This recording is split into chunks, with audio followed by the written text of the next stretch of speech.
Hi అండి everyone. నేను ఇవాళ చామగడ్డ వేపుడు చూపిస్తున్నానండి.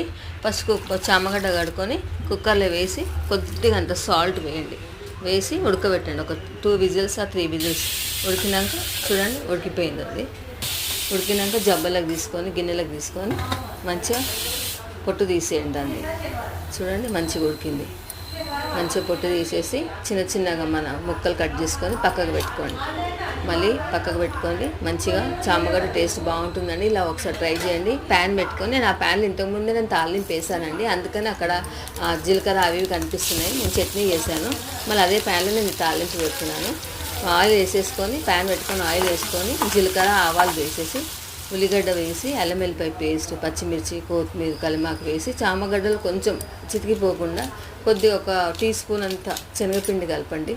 లేకుంటే మనం ఆయిల్లో వేయగానే విచ్చుకపోతాయి. అది బాండింగ్ అనమాట. ఇట్లా మంచిగా దానికి విరగకుండా చామగడ్డ చూడండి మంచిగా ఆయిల్లో ఫ్రై చేసిన తర్వాత ఉప్పు వేసేసి కారం వేసి కొంచెం ధనియాల పొడి వేసేసి బాగా అటు ఇటు వేపండి. మంచిగా బ్రౌనిష్ కలర్ చాక్లెట్ కలర్ లాగా వస్తుందండి. అది చూడండి మంచి బేసన్ అంతా వేగిపోతుంది. శనగపిండి అంతా మంచి వేగిపోయి కలర్ బాగా వస్తుందండి. ఒకసారి ఇలా ట్రై చేయండి. సూపర్ టేస్ట్ ఉంటుంది. చూడండి ఎంత బాగైందో. అసలు చామగడ్డ కూడా విరగలేదండి. ఎంత మంచిగా ఉందో. ఒక్కసారి ట్రై చేయండి. టేస్ట్ బాగుంటుందండి. చాలా బాగుంటుంది. బాగా నచ్చితే కనుక మీకు కామెంట్ చేయండి. చామగడ్డ వేపుడు